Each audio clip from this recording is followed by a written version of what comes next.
dia. Quem está feliz, satisfeito e abençoado hoje? Pois é. Depois de longa data, reencontrei aí com o pastor Samuel, o pastor Nathaniel, e nós três ali conversando. O pastor Samuel falou: você está mais velho? Eu falei: eu olho para você no espelho, né? Eu não falei exatamente isso, mas mais ou menos isso. Tipo, né, todos nós envelhecemos um pouquinho, né? Mas eu pareço um ano a menos do que ele, não parece? Não. Eles estão muito bem. Meu pai era o presidente, o líder do Ministério de Igrejas, né, que todos nós fazemos parte. Eu depois fui consagrado pastor desse ministério. Se não me engano, era o mais novo pastor consagrado do ministério. Comecei com uma paixão pelas coisas de Deus bem cedo. Eu não queria pregar. Eu sou filho de pastor e neto de pastor. E bisneto de obreiros e assim vai, na minha família. E mudamos para o Brasil, saímos da Califórnia. Eu tinha 13 anos de idade. E quando nós começamos a trabalhar com Deus aqui, o Espírito de Deus começou a me dizer que ele estava me chamando para pregar também, para ensinar a palavra. Eu falava: não, Deus, eu acho que assim, eu acho que já tem bastante gente da minha família que estão no ministério, então acho que a cota está cheia da minha família. Tem um monte de família que não tem ninguém. O senhor já poderia chamar de outra família e me deixar, né, tocar como eu quero. Eu comecei a resistir e, de certa forma, rebelar contra o chamado de Deus. Com 14 anos de idade, nessa época morávamos no Amazonas, fui em um acampamento com 150 jovens. Esse ministério hoje faz os acampamentos iguais com 15 mil jovens, então cresceu bem. Mas tinha 150 jovens, a gente abria a selva com um facão, montava uma coisa bem tipo acampamento mesmo, acampado na selva, e buscávamos a Deus, no lembrando do carnaval. E eu, naquela resistência ao chamado de Deus, uma das noites ali, a gente estava ali depois do culto, os jovens não queriam ir embora, eles queriam ficar orando. Então a gente estava lá, dezenas e dezenas de jovens, já estava liberado, podia ir lanchar, bater papo, mas a gente queria orar. Estávamos lá orando. De repente, eu escuto meu nome sendo chamado por um jovem amazonense que eu não conhecia, e ele estava falando meu nome de forma perfeita, que quase ninguém conseguia falar perfeito. Em vez de falar Gary, alguma coisa assim, ele estava falando assim: Gary, né? Tipo, falavam na Califórnia. Eu ouvi aquilo e fui cruzando no meio dos jovens. Cheguei ali em frente a esse jovem que estava com os olhos fechados, as mãos para cima, e quando eu parei em frente, ele me chama de novo, falou: Gary, em inglês perfeito. Eu estava 1 ano no Brasil, então eu falava um português mais ou menos, não era perfeito ainda, inglês perfeito. Esse rapaz, ele falou assim: Gary, quem te fala é o Senhor teu Deus, e você está fugindo de mim e rebelando contra o meu chamado na tua vida. E se você parar de fugir, parar de rebelar e se entregar ao meu chamado, eu vou fazer milagres sobrenatural, eu vou ser seu amigo pessoal, Jesus Senhor, e vou te usar para tocar multidões de pessoas com o meu evangelho. Aí continua em inglês perfeito, com mais coisas, profetizando, e depois de um tempão, ele para, abre os olhos, como se tivesse nem me visto parado ali, e sai andando. Eu tive que tentar chamá-lo de volta. Primeiro em inglês, falei: wait a minute, e ele, nada, continuou andando. Aí, passei para o português, falei: peraí. Aí ele para. Eu vou conversar com ele, o que eu descobri? Falei: oi, prazer, meu nome é Gary, qual que é seu? Ele falou: Siqueira. Eu falei, e aí ele repetiu o meu nome, ele falou: prazer, Gary. Agora ele não conseguia falar, mas quando estava profetizando, ele falou: Gary. Bem assim. Aí, eu estou lá, olhando para ele, eu falei: cara, você fala um inglês fantástico, eu nunca ouvi sem sotaque nenhum. Ele falou assim: como assim? Eu não falo inglês, não? Eu falei: então você não sabia que estavam profetizando para mim agora em inglês? Ele falou: não, eu estava falando em línguas. O que foi que eu falei? Me conta. E eu tive que traduzir para ele a profecia que o Senhor tinha dado através dele para mim no inglês. Quem pode dizer glória a Deus? E eu, a partir dali, comecei a dizer: tá bom, Deus, eu sei que o Senhor está falando, não posso negar, mas posso começar daqui uns 20, 30 anos? Eu estava ainda resistindo, mas com 15 anos de idade eu tive que entregar, comecei a pregar em praças públicas, 16 anos comecei a fazer viagens missionárias para pregar, e assim fui, trabalhando para Deus, sendo usado por Deus, e tem sido uma vida de entrega. Toda a vida de um discípulo verdadeiro de Jesus é de entrega, mas é uma vida muito melhor do que eu jamais podia ter imaginado. Porque é maravilhoso você entregar tudo para Deus. Ele sabe melhor do que você o que é bom para você. Deus não quer cumprir seus sonhos. Deus não quer realizar seus sonhos. Isso é humanismo pregado como se fosse cristianismo em Bíblia. E não é o que a Bíblia diz. Deus não está aí para cumprir seus sonhos. Jesus não é o gênio da garrafa. Você não esfregue, dá 3 desejos e ele vai fazer. Não é assim que funciona ser discípulo de Jesus. Significa vir, entregar tudo que você tem, tudo que você planeja, todos os seus sonhos também tem que. Quando Jesus fala em morrer para si, ele está falando de morrer seus sonhos, seus projetos, tudo que você quer. Fala que chato no Evangelho 10. Sim, chato para seu ego, mas o seu ego sabe o que é melhor para você. Uma criança de 3, 4 anos de idade sabe fazer umas boas escolhas alimentares? Não sabe. Se deixar uma criança de 3, 4 anos de idade comer o que ele quiser, ele vai crescer extremamente doentio, ele vai estar com colesterol nas nuvens e não vai conseguir nem subir escada, ele não vai saber escolher o que é bom para ele. Por isso que os pais alinham. Deus sabe muito melhor o que vai te fazer ser feliz, o que vai ser bom para você, do que você mesmo. Então quando você morre para si e deixa Deus tomar o controle, ao invés de ser ruim ou chato, passa a ser a melhor vida, mais feliz, mais realizada do que você poderia imaginar. E essa é a vida de um discípulo verdadeiro de Jesus. Mas hoje nós não vamos falar sobre isso. Hoje eu vou falar sobre um tipo de oração que é muito pouco falado. Eu tinha raramente, eu não sei se eu jamais ouvi um estudo ou uma mensagem sobre isso, até que um dia eu estava estudando a palavra e comecei a entender melhor. Eu não digo que ninguém nunca falou disso, não é isso que eu estou dizendo, mas enfatizar não é, pouca gente entende esse tipo de oração, mas é um tipo de oração que vai revolucionar a sua vida para Deus. Alguém quer aprender sobre esse tipo de oração? Ou vou mudar e falar de outro assunto agora? Querem, né? Mas antes disso, eu só vou te dizer o seguinte: eu vou começar a aprender uma lição sobre esse tipo de oração na igreja, né, dos pais do pastor Nathaniel e do pastor Samuel. Nós fomos lá a primeira vez que eu me lembro. Meu pai era líder da denominação, então ele fazia um trabalho, ele viajava sozinho às vezes com a família. Dessa vez foi com a família toda. Eu já fazia trabalho de cruzadas infantis. Alguém lembra o que é uma figura de ventriloquismo? Que é um boneco que você põe a mão dentro e mexe botões, aí mexe a boca. Alguns melhores assim podem olhar para cá e para lá, levantar a sobrancelha, várias coisas, né? Eu tinha um desses e eu fazia cruzados infantis. E nós fomos para a igreja deles, ficamos hospedados lá com eles. E eu fazia toda noite, era um congresso de várias noites, e toda noite eu fazia um pedaço para as crianças. E eu vou te confessar um negócio que os adultos gostavam também, tá? Não era só criança que gostava, não. E toda noite eu ministrava ali a cruzada infantil e meu pai pregava.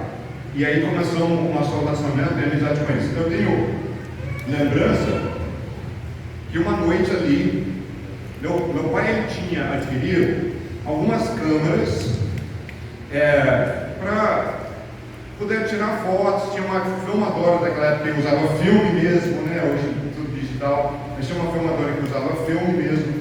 Tinha as câmeras, e ele guardava toda uma pasta e usava para tirar fotos e filmar, para poder fazer newsletter, né, mandar notícias para as igrejas e ministérios que ajudavam e apoiavam a gente. Aí, uma noite, ele esquece dentro da Kombi que a gente tinha essa pasta com as coisas ali.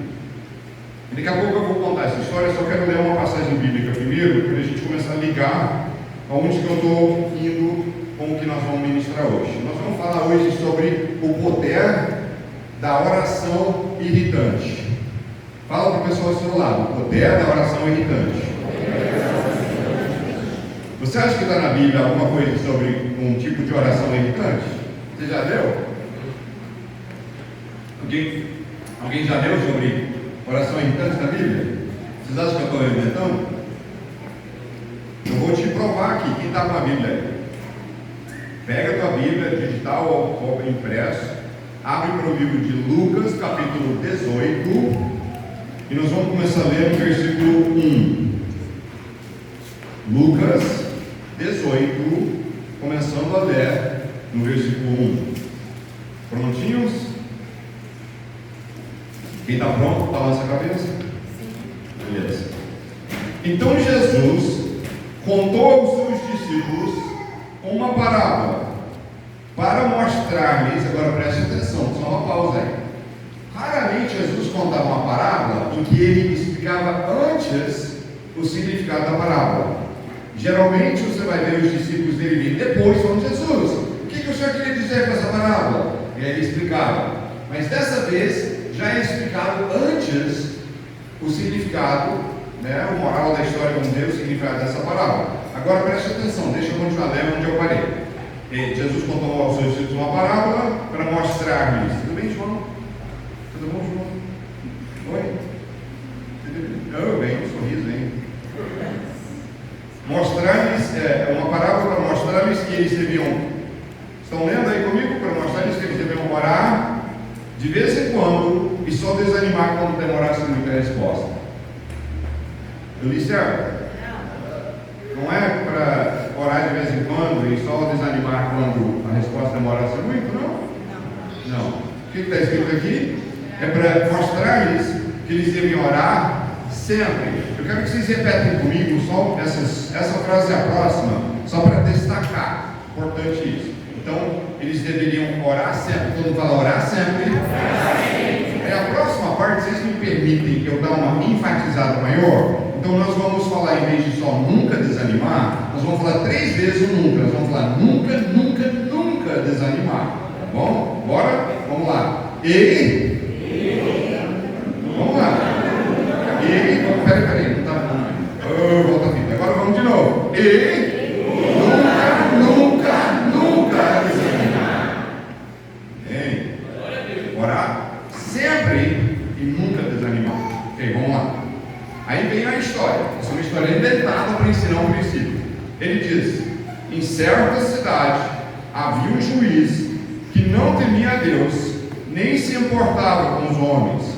E havia naquela cidade uma viúva que se dirigia continuamente a ele, suplicando-lhe: faz-me justiça contra o meu adversário.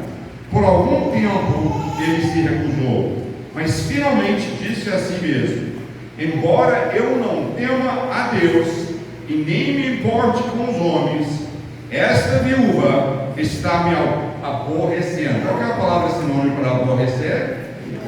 Irritar. Então, quem duvidou de mim, disse que está na Bíblia oração irritante, eu vou terminar de te provar aqui, tá? Presta atenção. Está me aborrecendo ou irritando. Vou fazer justiça para que ela não venha mais me importunar. Uma pausa aí. Elementos numa história sem uma parábola representam algo. Tá? Nessa história nós temos 3 principais elementos que representam 2. Primeiro é o juiz. Usa-se nessa parábola uma técnica que é de contrastar. Esse juiz não teme a Deus e nem importa com os homens. E ele é contrastado ao contrário, porque ele está representando na história quem? Deus. Okay? Então ele está representando Deus. Depois tem a viúva, ela representa quem? Pega seu dedo e faz assim, ó. Eu mesmo, você. A viúva representa a gente. Pedir justiça representa o quê? Pedir justiça é o seguinte: você pedir algo em oração que Deus já te deu o direito de pedir, através de promessas ou princípios bíblicos. Então isso é pedir justiça, algo que você tem legalidade espiritual para você pedir a Deus. Como é que é isso? Se eu orar e pedir, eu quero casar com a esposa daquele cara ali, Deus não vai me dar, porque eu estou orando e pedindo algo que está errado moralmente, e Deus não me dá aquilo. Se eu pedir para Deus me ajudar a roubar um banco, Ele não vai me ajudar, porque eu não estou pedindo algo que Ele me deu o direito de fazer aquilo errado. Mas se eu pedir de acordo com o que a palavra diz, as promessas de Deus dizem, e e eu fiz aí em cima da vontade de Deus, então eu estou pedindo justiça igual essa mulher. Então, justiça que significa você pedir algo que Deus já te deu o direito de pedir, tá? Aí ele explica em princípios de oração o que ele está falando a respeito. Versículo 6. E o Senhor continuou: ouço o que diz o juiz injusto. Acaso Deus não fará justiça aos seus escolhidos, que clamam? Todo mundo só falar essa palavra para destacar: clamam. E clamam a Ele dia e noite. Continuará fazendo-os esperar? Eu digo a vocês, Ele lhes fará justiça e depressa. Então vamos lá. Oração irritante também pode ser conhecido como clamor. É um jeito de falar com Deus que Deus quer que você insiste com Ele dia e noite até ver a resposta. Que você clame o nome dele, que você insiste com ele. Na parábola era uma oração irritante. A mulher, de forma irritante, foi lá insistir com o juiz dia após dia, até ela conseguir aquilo que ela estava pedindo. E ele acaba dando, diz Jesus na história, não porque o juiz não importava nem com Deus, não temia a Deus, nem importava com o homem, ele acaba dando por um motivo, que a mulher estava irritando ele. E ele chega e fala: chega, eu não quero mais ver a cara dessa mulher, nem ouvir essa voz dela me pedindo mais justiça, eu vou dar só para me deixar em paz. E aí Jesus diz que a gente deveria orar em cima desse modelo, nesse princípio, com Deus assim, não faltando respeito com Deus. E certamente se a mulher faltasse respeito com o juiz, não ia conseguir justiça. Ela não faltava respeito com ele, mas ela insistia incansavelmente. Jesus disse que a parábola é para aprender a orar sempre e nunca desanimar, incansável, insistindo, até o ponto de irritar a nível natural, de irritar, de aborrecer, de insistir de novo. E esse é um princípio sobre a oração que eu, como estou te falando, eu quase nunca ouvi ninguém ensinando, porque a gente tem muitas linhas que falam: não, orou, pediu, falou, está feito, acabou o assunto. E de fato tem momentos para fazer uma declaração em oração, ou uma declaração de fé, e Deus age. Mas isso é só um tipo de oração, esse é o outro. E tem situações que você tem que aprender a fazer essa oração irritante. Mas vamos só deixar eu usar um pouco a minha imaginação sobre essa história, eu posso? Eu posso extrapolar um pouco além do que está literalmente escrito aqui, mas dentro do espírito e o contexto da história. Posso ou não posso? Beleza. Então, eu só fiquei imaginando como que essa viúva conseguiu irritar o juiz. E a única coisa que me vem é, primeiro, que no contexto da história, pelo jeito a viúva é pobre. Isso é meio implícito pelo fato que ela não tem o que seria uma espécie de advogado, então ela é pobre. Era uma cultura que dependia muito de um homem da tua família estar do lado, ela não tem um homem da família dela do lado. Então uma mulher sozinha e pobre. Então como que uma mulher sozinha, pobre, sem influência, consegue justiça de um juiz que não queria ceder? Porque ela insiste tanto que irrita ele. Como que ela poderia insistir tanto que irritasse ele? Não sei, mas eu posso imaginar, porque naquela época as cidades eram construídas de um jeito que você geralmente não tinha quintal, tinha cerca alta na frente. Geralmente a casa já era construída rente à rua, tá? Aquela casa que estava o pessoal no dia de Pentecostes, o pessoal, de graça, vou te dar um negócio aqui. O pessoal mistura, fala como é que eles estavam no andar de cima, né? E depois o pessoal todo mundo ouviu ele. Porque ninguém presta muita atenção. No capítulo 1 de Atos, está falando do lugar que estava hospedado. Né? Os discípulos de Jesus estavam hospedados no andar de cima de uma casa, que ou alugaram, alguém cedeu para eles. E no Atos capítulo 2, a palavra em grego é diferente. Não é um andar de cima. Em Atos 1 é um andar de cima que eles estavam hospedados, e era o ponto de partida deles lá em Jerusalém, porque eles não eram de Jerusalém, né? E eles estavam hospedados aqui no andar de cima. E no dia 2, no dia de Pentecostes, no Atos capítulo 2, a palavra é oikon, que é uma casa que normalmente seria nível rua. Não era o mesmo lugar, né? E o pessoal, como é que conseguia? Muito fácil, porque essa casa eram construídas direto na linha da rua aqui, e a janela, você vê lá dentro, né, 100 e poucas, 120 pessoas estão lá dentro, e todo mundo ouvindo ali diretamente, eles passaram. Então, essa viúva provavelmente conseguiu. Essa parte aí foi de graça, tá? Só porque o pessoal fica toda hora falando, como é que conseguiu, não sei o quê, porque não leu direito à Bíblia, né, o contexto. Mas vamos lá. Ela conseguia porque provavelmente, depois dele dormir uma noite toda, talvez ele tinha mais meia hora de sono. Sabe que aquela última meia hora de sono é entre os melhores da noite? Que parece que tudo encaixou. O travesseiro encaixou, conseguiu depois de muita batalha, conseguiu fazer aquele travesseiro encaixar. Seu corpo encaixou na cama, está tudo maravilhoso, você está curtindo. É a pior coisa alguém te acordar meia hora antes que você precisava, né? Seu despertador vai tocar daqui a meia hora, alguém vem te acordar e fala, para gente, eu tinha mais meia hora de sono, parece que te roubou algo, né? Que você não ganha de volta nunca mais, não é? Eu imagino que essa senhora ia na casa daquele juiz, meia hora antes dele acordar, e ficava lá perto da janela do quarto dele, e numa voz estridente, chata e feia, ela deveria falar tipo assim, seu juiz, me dá justiça. E aí aquele juiz acordava ouvindo aquela voz chata e dizia, de novo, essa mulher não larga do meu pé.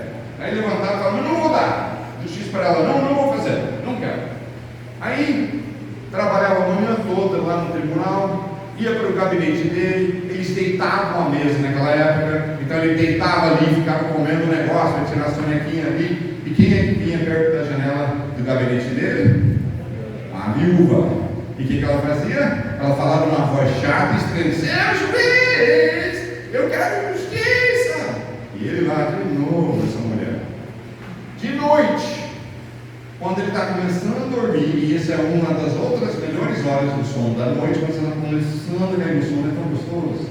Você tem que ter um pouco de consciência o suficiente para ver como está gostoso, você está caindo no sono, né? E é muito gostoso, muito bom naquele momento. E quem é que chegava perto da janela da casa dele, aquela agora, o que vocês vão fazer aqui agora? Todo mundo vai dizer, numa voz mais chata que você consegue fazer, seu juiz me faz justiça. Quando eu contar até 3, seu juiz me faz justiça. A voz tem que ser chata e estridente. E eu vou ficar de olho. Quem não fizer, eu chamo à frente depois para fazer para todo mundo. Tá? Então vai ter que fazer. Estão prontos? Seu juiz me faz justiça, uma voz chata. Quando eu contar até 3. Prontos? 1, 2 e 3.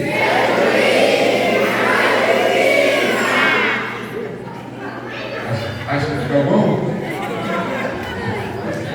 Deixa eu escolher alguém para vir fazer para todo mundo.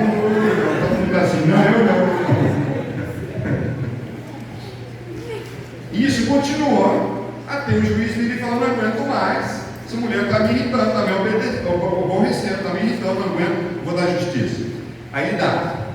E Jesus fala, comparando isso a um princípio espiritual, assim você deve orar. Deus, que no contraste do juiz injusto, é um Deus justo. Se você ficar, vamos reler só essa última parte. Ouça o que diz o juiz injusto. Acaso Deus não fará justiça aos seus escolhidos, que clamam a Ele dia e noite? Continuará fazendo-lhes esperar? Eu digo a vocês, Ele lhes fará justiça depressa. Que princípio incrível! O que significa esse clamar? No dicionário diz o significado assim, exclamar, fazer um chamado urgente, desespero, pedir com intensidade, precisando gravemente de uma resposta, ou gritar com emoção intensa. Isso é clamar. É algo que vem do fundo do seu coração, você está dizendo, meu Deus, me escuta e me responde, Deus. É algo que sai da sua alma ali com Deus. E assim, sou só eu que acho que a maior parte das orações da gente parece que são vãs repetições. Diz uma passagem que Jesus diz assim, que não era para fazer orações que eram vãs repetições. Quer dizer, o que é uma vã repetição? Você fala uma coisa da boca para fora, tipo que a gente entende como uma prece. Que você só gravou e fica lá,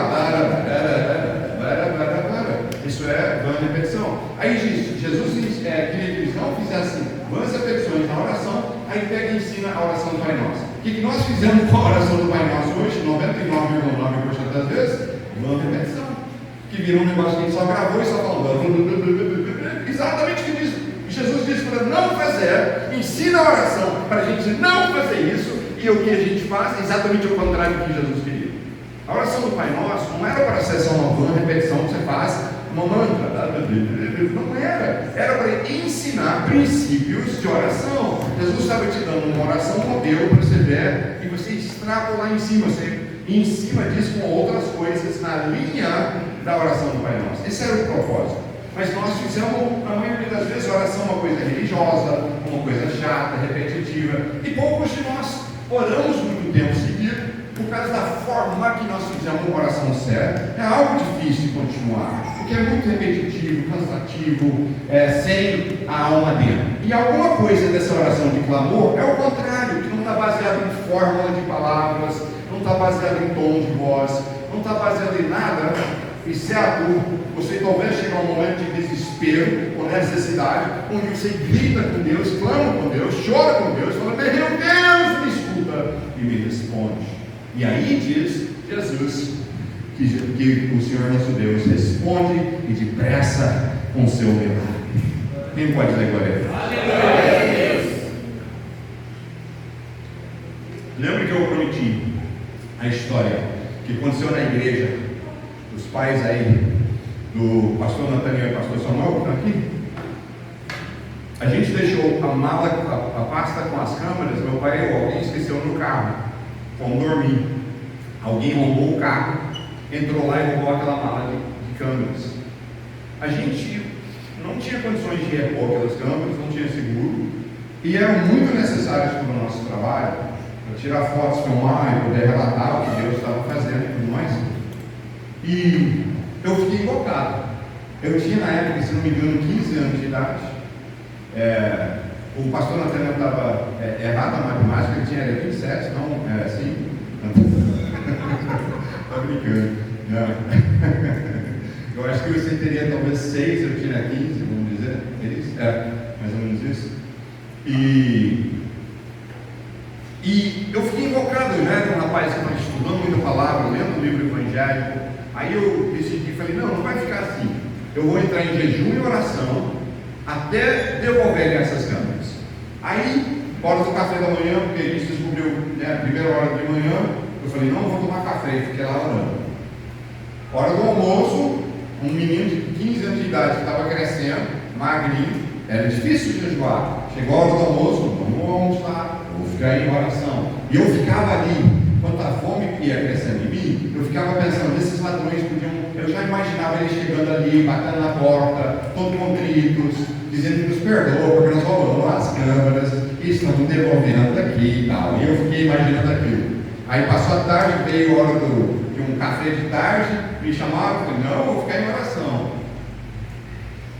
Chegou a hora do culto, depois do culto, chamaram a gente para uma sopa, ou um lanche, alguma coisa, e eu fiquei ali pensando: poxa, cadê esses ladrões? Eles podiam bater na porta e entregar. E eu fiquei indignado que não tinha vindo ainda a resposta à minha oração, e meu clamor ali, meu jejum, que eu peguei, fiquei bravo com Deus, encerrei o jejum e comi o lanche ali. Fiquei bravo, fiquei chateado. Alguém já ficou frustrado com Deus, se fosse sincero? Você pediu algo e ficou frustrado, que não deu, que isso? Vamos ser sincero, quem já fez isso? Eu acho que todo mundo, né? Porque ser humano é a nossa reação às vezes. Eu fiquei assim, entreguei o jejum, fiquei meio indignado e esqueci do assunto. Passaram 14 meses. A gente estava de volta em Minas Gerais, na cidade de Lagoa Santa, onde era a sede do ministério, onde morávamos. E meu pai recebe 14 meses depois um telefonema da polícia aqui de São Paulo. E a polícia falou assim: o senhor não deu queixa de ter sido roubado esses equipamentos? Meu pai colocou um modelo, coisas assim, fez a lista. E ele falou: esses foi escrito, eles são todos e tinham sido roubados. Ele falou: sim. Ele falou: vem cá, porque a gente acha que está com o seu equipamento aqui. Meu pai viaja de volta aqui para São Paulo, chega na delegacia, e olha a história, gente. Os ladrões que roubaram o negócio venderam e espalharam para 4 lugares diferentes em Grande São Paulo. Uma lente que estava quebrada ou não funcionando, eles consertaram e estava consertada agora. E de 4, eles pegaram a lente que roubou, eles foram traçando, pegaram de 4 lugares diferentes, 14 meses depois, juntaram tudo de volta. Quando o pai chegar lá, está todo o equipamento, e como eu disse, o que estava quebrado está agora consertado. 14 meses depois, meu pai volta para casa, põe tudo na mesa ali e fala: olha como é que Deus é bom. E aí Deus me falou: e você desistiu rápido. Eu fiz mesmo assim para te ensinar uma lição, porque você orou e desistiu em um dia. Mas nesse tipo de oração, clamor, Jesus está falando que tem que orar sempre e nunca desanimar. Não desanima. E Deus queimou aquela lição no meu coração. Você desistiu rápido. Você queria tudo às pressas. E não é um grande defeito que nós temos, queremos tudo às pressas. Eu orei, não aconteceu. Eu declarei, não aconteceu. Então vou desistir, vou ficar frustrado. Mas Jesus também trata dessa questão de ficar frustrado. Porque ele disse que a parábola é para a gente aprender a orar quando, de vez em quando, sempre, e só desanimar quando demora muito. Não, ele disse nunca desanimar, nunca ficar frustrado. Clamor e esse tipo de oração é você orar e guerrear até vier a resposta de Deus. Você aprender a clamar vai mudar a tua vida de oração. Você vai parar de ser uma pessoa frustrada e vai ser uma pessoa guerreira que diz: eu não desisto até que não venha a minha resposta. Não precisa abrir, mas Salmos 18:6 e tem muitas mais passagens bíblicas que falam sobre o clamor do que jamais pensamos, porque a gente não presta muita atenção, mas tem aos dezenas. Só vou ler rapidinho aqui agora mais um, que diz assim, Salmos 18:6: na minha aflição clamei ao Senhor, gritei por socorro ao meu Deus. Do seu templo ele ouviu a minha voz, meu grito chegou à sua presença, aos seus ouvidos. Diz aqui do salmista: eu clamei, eu gritei por socorro. E lá no templo, está falando do templo dele, lá nos céus, né? Ele ouviu a minha voz e meu grito chegou à sua presença, aos seus ouvidos. Deus ouviu porque eu clamei, está dizendo o salmista.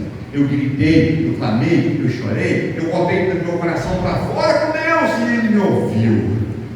E a gente entende que atendeu o pedido dele. Meus irmãos, clamar a Deus é ser insistente, é batalhar em oração. Não é a primeira onda que vem com onda e desiste. Tinha uma coisa que os pentecostais raiz, né, que é um movimento que começou a espalhar pelo mundo todo a partir de 1906 em Los Angeles, na Califórnia, meu estado de origem, numa rua chamada Azusa. Alguém já ouviu falar da rua Azusa? Vários aqui, né? Então começa um movimento ali que durante 3 anos, de 1906, 7 e 8, 24 horas por dia, 7 dias por semana, estavam ali o pessoal clamando a Deus, orando, tendo cultos e milagres acontecendo, pessoas sendo batizadas do Espírito Santo, glória de Deus sendo derramada, e vinha gente dali do mundo inteiro, e depois se espalhavam pelo mundo inteiro, levando aquele mover do Espírito Santo. Foi um avivamento que sacudiu, né, o século XX no poder do Espírito Santo. Incrível, incrível. E meus avós, eles não estavam vivos nessa época, mas eles foram influenciados pelo movimento, porque eles moravam na Califórnia, décadas depois, né, mas foram também ensinados sobre o poder do Espírito Santo, batismo do Espírito Santo, que Deus fazia milagres, e eles adotaram e foram incrivelmente usados por Deus. E meu avô, que era um texano, com 50 e poucos anos de idade, estava pastoreando uma igreja numa cidade da Califórnia, e ele teve, em seguida, 3 ataques cardíacos. Após o último, o médico chamou meu avô e falou, porque o médico americano ele é mais direto e rasgado do que às vezes aqui no Brasil. No Brasil, às vezes a pessoa dá a volta, não fala tão diretamente, mas lá fala na lata, assim. Falou, meu avô falou: pastor amigo, vai para casa, põe as coisas em ordem, faz o teu testamento, despede da família, porque em breve o senhor vai morrer. Tem chance nenhuma do senhor recuperar, seu coração está muito destruído, o senhor vai morrer. E meu avô voltou para casa e falou: Deus, eu quero viver ainda, eu creio que eu ainda tenho um propósito na minha vida. E se ele tivesse morrido ali, ele teria deixado de abençoar e influenciar que muita gente, inclusive a minha, eu não ia lembrar dele, né? E depois ele foi uma grande influência espiritual na minha vida. E ele começa a dizer, antes de ele morrer, eu gravei isso contando essa história para eu guardar. Ele falou assim, que ele clamava o nome de Deus dia e noite, pedindo a cura. E ele clamava, e orava, e chorava, e pedia, dizia ele, de manhã, de tarde, de noite, de madrugada. Ele pedia. E passaram semanas com ele à beira da morte. Semanas. A qualquer instante ele pode morrer. E ele clamando o nome do Senhor. Um dia, ele vai lá para a igreja, que ele era o pastor, mas ele não tinha força para estar pregando, não tinha gente vindo pregar. Mas ele foi para estar no culto. Chegou antes do culto. Tinha alguns irmãos lá. Ele falou: gente, agora é a hora do meu milagre. Deus vai me curar agora. Poderiam orar por mim? Eles ajudam, põe as mãos nele, e naquele instante, Deus vai lá dentro do coração do meu avô, tira e colocou um coração 0 bala no peito. E a partir dali, ele tinha um coração perfeito. Quer saber o resto dessa história? Quando ele foi fazer um check-up com 90 e poucos anos de idade, 90 e poucos anos de idade, uma vez me veio a notícia que o médico olhou os exames do meu avô, os exames do coração, e falou: Sr. Mabry, eu não estou entendendo o que eu estou vendo aqui, porque os seus exames mostram que no seu peito tem o coração de um jovem de 25 anos de idade. Ele diz: o senhor vai morrer um dia, mas jamais vai ser do coração.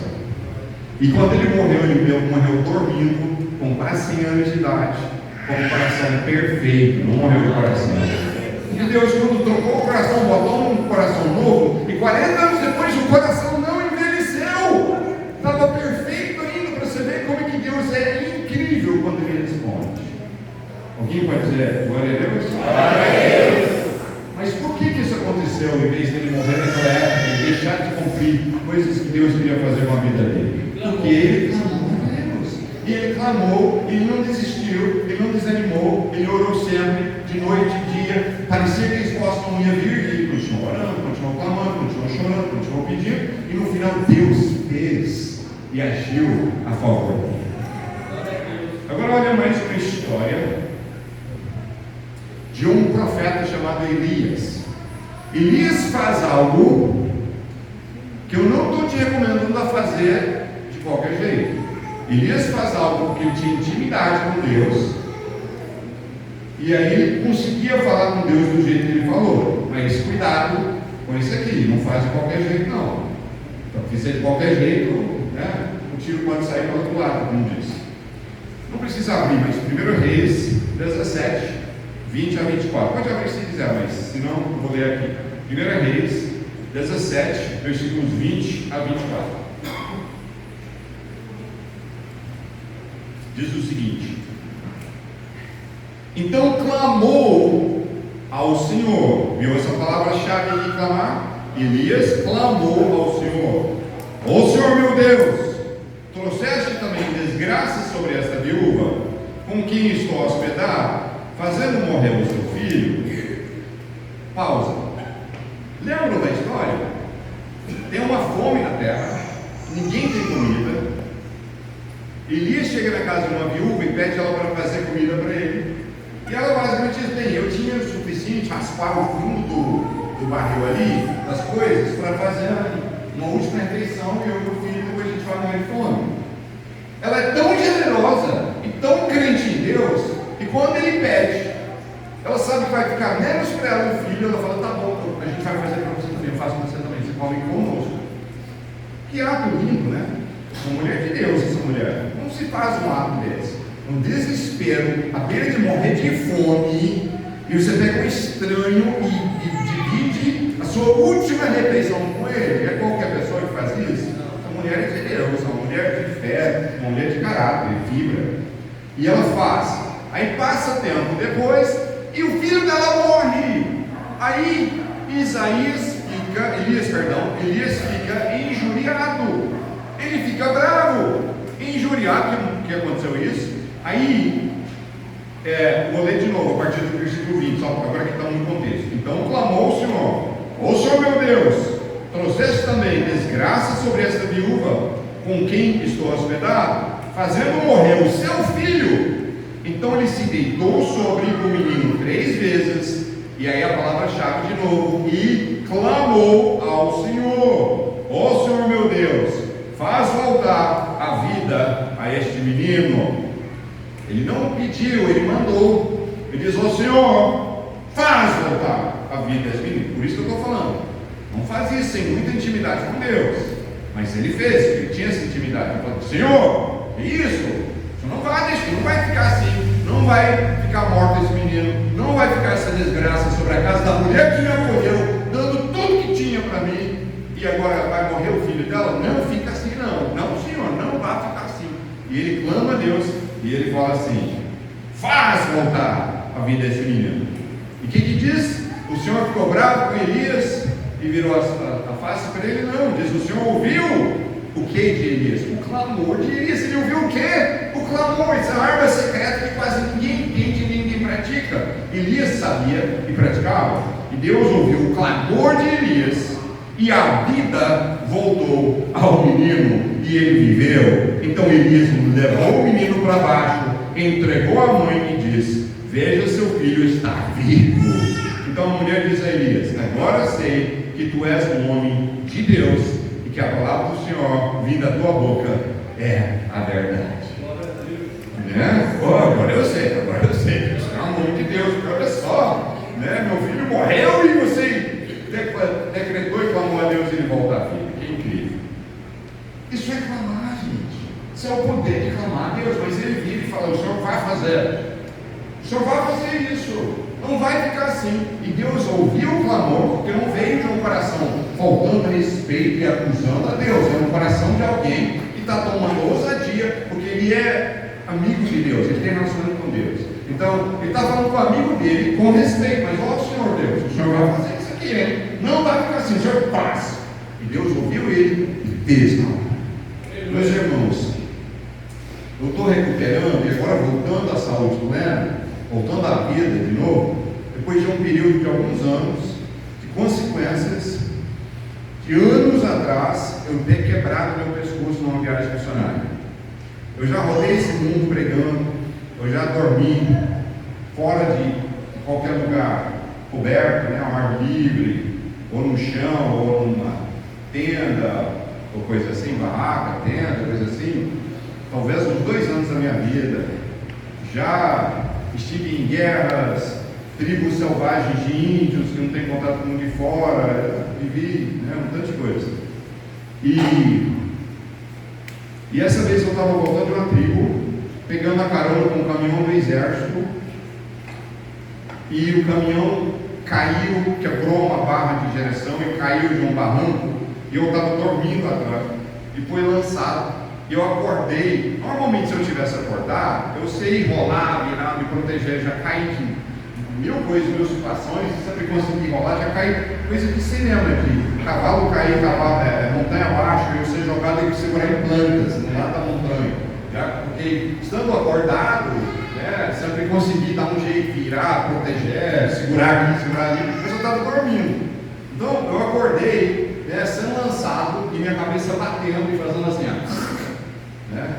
deu uma trincadinha no crânio. Eu não sabia no dia, mas quebrei meu pescoço em alguns pedaços. Tem até hoje 2 pedaços do meu pescoço, quase o tamanho desse meu dedão, que estão alojados dentro dos músculos aqui do meu ombro. Não precisou tirar, porque eles vão bater, eles acabam alojando ali tranquilo, mas estão lá. E quebrei o pescoço, eu não sabia. Quando eu acordei, eu pegava as pessoas, que a gente estava debaixo do barranco, o caminhão caído ali, eu ajudei a pegar as pessoas, levar a estrada de chão lá em cima, e no final o soldado falou: a gente está a 26 quilômetros do vilarejo e a base militar, e eu não posso ser permitido sair do caminhão, alguém vai ter que ir atrás, na selva à noite sozinho, selva pura, sem moradia, sem luz, sem nada, alguém vai ter que ir atrás de socorro. E todo mundo ali tinha medo, eu falei: eu vou. Eu andava e quase desmaiava, não sabia porquê, eu não vou desmaiar, voltava a mim e fui andando atrás de socorro, mas eu estava com o crânio trincado e o pescoço quebrado. Eu não tinha médicos ali, passei algumas semanas antes de voltar à civilização, meu pescoço curou, mas aí, a partir daí, tinha uma tendência às vezes sair do lugar e fui desgastando. 6 anos atrás, eu estava ministrando e segurando um iPad para ministrar e minhas mãos começaram a perder força e o negócio caiu, meus pés começaram a perder força e na garra eu terminei a mensagem, mas foi embora do culto e chamei um cirurgião e ele falou, vem correndo aqui para São Paulo, no Sírio-Libanês, no hospital aqui. E quando ele olhou meus exames, ele falou, eu nunca vi alguém num estado igual ao seu andando, isso não existe, mas vamos operar imediatamente. Eu sabia dentro do meu coração que se Deus não me curasse, eu ia morrer durante a cirurgia. Eu tinha certeza, convicção disso, eu tenho um dom de discernimento e estava funcionando e era verdade, eu ia morrer. Eu já estive em perigo de morte tantas vezes, eu perdi a conta e pela primeira vez eu sentei, escrevi cartas despedindo família, amados, organizando minhas coisas, deixei com um amigo de confiança, falei, no caso da minha morte está aqui, porque eu sabia que se Deus não agisse eu ia morrer. Isso tem uns 5, 6 anos atrás. O dia antes das cirurgias eu passei o dia inteiro lá, sendo levado de um exame para o outro, um atrás do outro. E ali orando, eu estava em paz, eu estava com medo de morrer, mas eu também achava que eu tinha um propósito de vida ainda para cumprir, uma missão para cumprir, algo que a gente está trabalhando em prol agora, né, de chamar a igreja de volta, ser aquela igreja de ciclo de Atos, chamar as pessoas a serem verdadeiros discípulos de Jesus. E essa missão queimava no meu coração. Eu falei, Deus, eu acho que não terminou não, o Senhor precisa agir. Aí uma hora lá que eu estou orando, esperando mais um exame, o Espírito Santo falou, eu vou agir, pode ir, você vai me ver. A partir dali eu sabia, falei, beleza, eu entrei em contato com família e amigos, e falei, gente, Deus falou comigo, ouve fé, fique muito tranquilo amanhã na cirurgia, porque Deus já me falou, está tudo bem. Aí, no dia seguinte, a minha cirurgia, que seriam 2 horas, levava 8.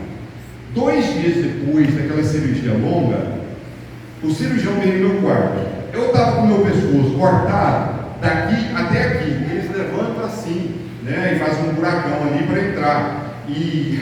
Então, eu estava só costurado, era só alguma coisa estourar a costura e meu pescoço ia fazer, né?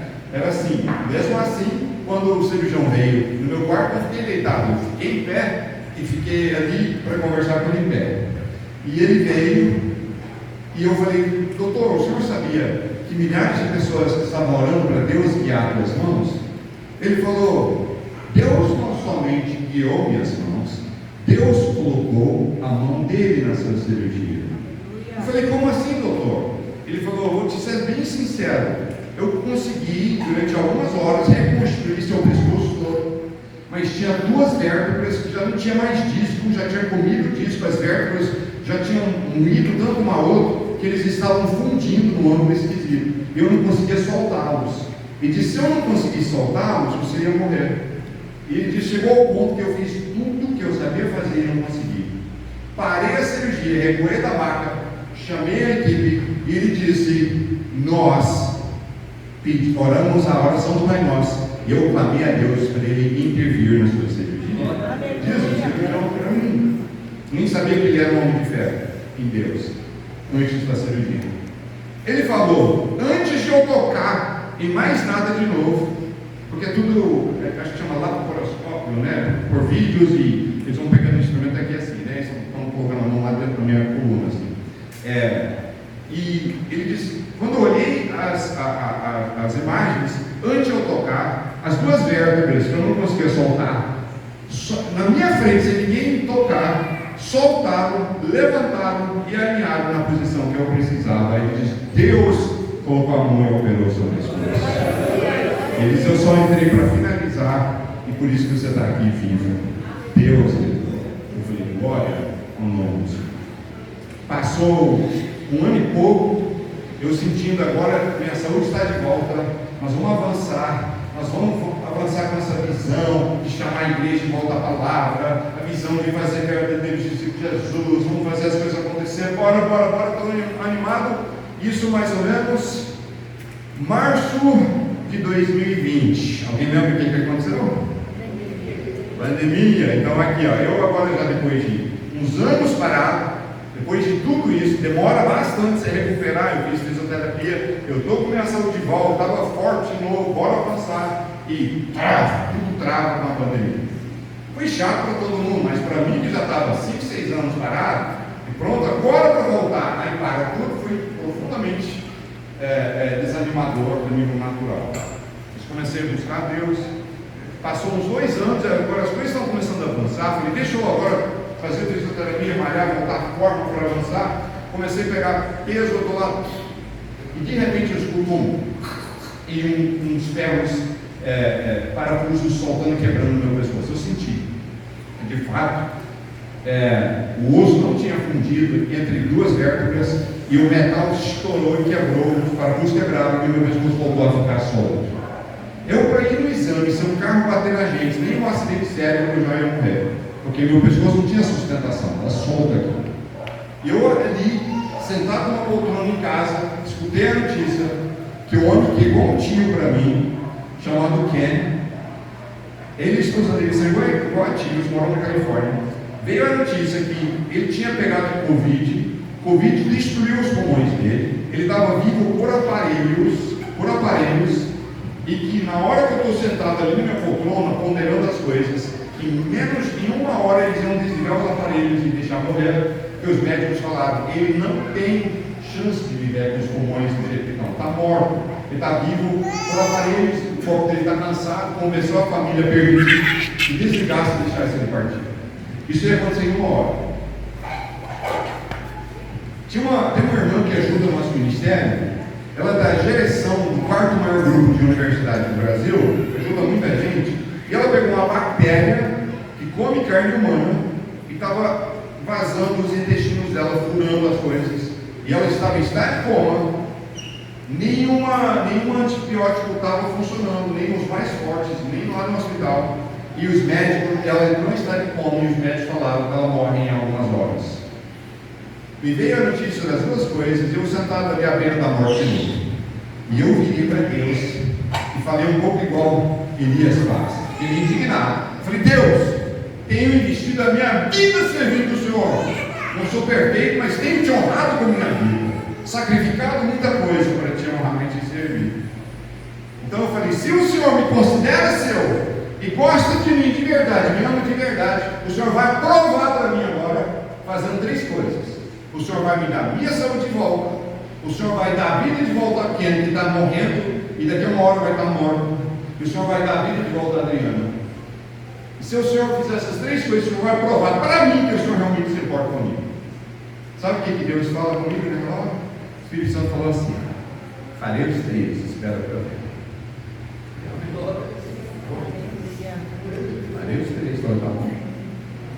Sabe o que eu fiquei sabendo? Eu soube que o Ken viveu, mas eu não soube da história. Até alguns meses atrás, agora em dezembro, eu estive lá na Califórnia com ele, esposa dele. Sabe o que aconteceu? Mais de 10 mil quilômetros de distância, quando eu sentado na poltrona, falei com Deus, meio indignado, e clamei a Deus, e exigi de Deus que ele me provasse que ele gostava de mim mesmo. E Deus falou que ele ia fazer, no momento que Deus falou, eu farei os 3. Primeiro, acontece na Califórnia, o Ken, que está em coma e minutos depois eles vão deixar ele morrer, ele levanta da cama, volta a falar e volta à vida. E hoje ele está forte, cheio de saúde, fazendo tudo de novo, para a glória do nome do Senhor Jesus. E ele estava morto, tinha 0, ele estava morto literalmente, não tinha chance nenhuma para ele viver. E Deus fez na hora que eu falei. Quando eu contei para eles o meu lado da história, o marido e a esposa choraram assim mais de 10 minutos. Choraram, não conseguiram parar de chorar. Falaram, agora a gente entendeu o que aconteceu. Porque do nada ele estava morto, ele volta à vida e senta ali e começa a conversar, né? Ali no hospital. Horas depois, em estado de coma, morrendo, a Adriana acorda, a bactéria morreu. E ela começa a voltar à saúde. E ela foi organizar esse grupo de universidades. A universidade que bancou meu aniversário no ano retrasado, né, 1 ano e 3 meses atrás, fizeram uma maior festa e eles bancaram tudo para eu chamar os convidados, né? A Adriana organizou, porque ela está viva, firme e forte, e abençoada pelo nome do Senhor Jesus. E E alguns meses depois de mais uma cirurgia, eu estou em casa e recebo a ligação do cirurgião. Ele diz: acabei de receber o seu último exame aqui, olhei e você está curado, você está reconstruído, pode voltar à vida normal. Glória ao nome do Senhor Jesus Cristo, que fez as 3 coisas. Quem pode dizer Deus, irmão? Deus escuta o nosso clamor, meus irmãos. Se a gente insistir com Ele, a oração irritante, a oração de importunar, de dizer: Deus me escuta, Deus me escuta, Deus me escuta. Funciona para coisas menores. Eu fui para a China, eu acho que eu pegava uma bactéria, dos piores que eu já tinha pego, que entrou no sistema, os sinos e tal, e antibiótico, normalmente comigo, se eu pego alguma coisa e usar antibiótico, 2, 3 dias eu curo extremamente rápido.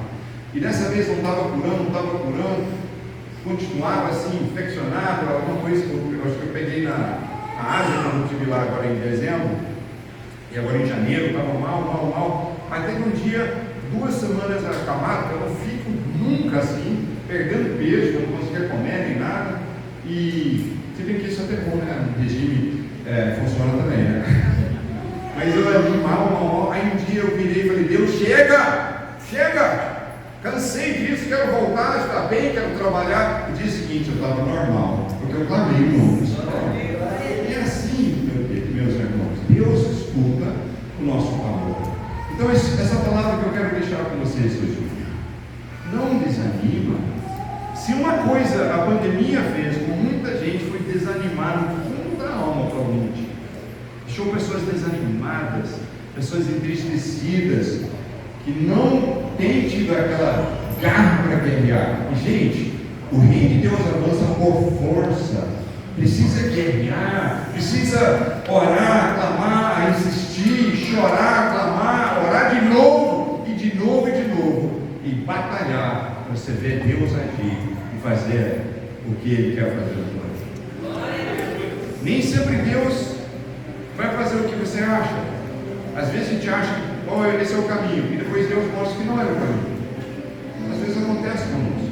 Mas se você tiver entregue a Ele, disposto a ver o que Ele quer, tem horas que parece que o caminho de Deus, Ele começa, você acha que é para cá. Paulo faz isso uma vez. Ele começa uma viagem sentindo que Deus falou que é para cá, ele chega na fronteira, aí Deus falou: não era para cá. Aí ele volta, aí ele vai para outro local, chega em outro local, pensando: agora vai ser aqui. Deus falou: não era aqui. E depois de umas tentativas e é o lugar certo, aí Deus falou: não, o lugar certo é esse, e ele vai. Então é um caminho às vezes. Às vezes você tenta algo, você acha que é algo de Deus, depois você acaba vendo não é. Se você tiver um coração submisso a Deus, você recua e volta. Mas uma coisa eu te falo: se for guerreando, insistindo, não desanimar, não desistir, você ainda vai ver a glória de Deus manifesta. Você ainda vai ver o que Deus é capaz de fazer. Você ainda vai ver que nosso Deus, Ele faz milagres. É um Deus do sobrenatural. Gente, Jesus enfatizou que os seus discípulos deveriam crer pelo sobrenatural. Por quê? E por que hoje, muitas vezes, a gente não acha que precisa clamar pelo sobrenatural, orar pelo sobrenatural, né? E entender que você é o templo do Espírito Santo. Esse prédio é um belo local para nos receber. Tem nada sagrado aqui. E eu vou até, talvez, chatear a doutrina de alguns. Isso aqui não é um altar sagrado. Isso aqui não é um altar. Isso virou uma doutrina que não é bíblica. Tá? A nova aliança não tem um altar sagrado. Isso está extraindo algo do templo de Salomão. Né? Um altar e tal. Apenas a doutrina ali. A nova aliança tem um altar. E o sacrifício foi dado uma única vez. E não tem que ser dado mais. Sabe o que é o altar na nova aliança? A cruz de Cristo. Porque o lugar que o sacrifício foi dado na cruz, para nós se diz que não tem que ser sacrificado mais na nova aliança. Na nova aliança se tem um altar. Sabe onde que é o altar? Onde que é o templo? Você é o templo, não é esse espaço aqui. Você não tem que vir aqui para estar no lugar sagrado de Deus. Você é o sagrado de Deus quando você está cheio disso. O poder de Deus está dentro de você. E Deus quer que você clame e chore pelos outros também. Não é só por você. Clame e chore por algum outro que está necessitado. E você vai vai ver a glória de Deus e o que Ele pode fazer. Ama, chora, pede para os outros salvação, libertação, cura, e você vai ver a glória de Deus. Quem está pronto a crer como nunca, não desanimar e orar sempre, não só quando for conveniente, mas sempre, e buscar a Deus. Amém? Eu quero fazer um momento de clamor antes de encerrar aqui. Então eu gostaria de pedir, se você tem algo que você quer clamar a Deus, clamar, eu não quero te deixar a ideia que só é gritar. Ele às vezes envolve gritar, ok? Mas em outros momentos ele é orar intensamente. Tem uma última passagem só para eu ler rapidinho sobre isso, que é aqui, ó. Pedro foi preso, eles tinham acabado de pegar Tiago e executaram ele. E Pedro está à beira de ser executado também. Aí tem uma passagem que é muito interessante.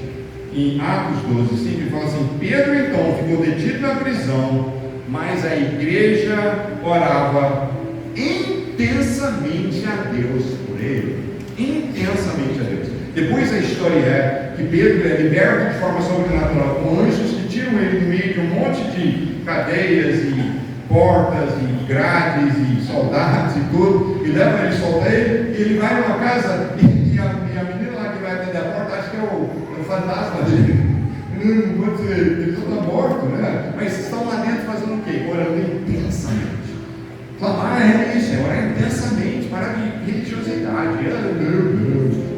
Só tom de voz, só cara fachada religiosa não move o coração de Deus. É algo em você que diz: não importa quem vem, o que os outros acham, eu vou orar intensamente, eu vou chamar, eu vou clamar, eu vou chorar, eu vou insistir com Deus até conseguir. Isso é clamor a Deus. Então eu quero saber se você tem algo que você quer clamar a Deus a respeito. Fique em pé, João, nós vamos ter um momento aqui assim de oração de clamor nesse lugar. Vamos começar a colocar em prática.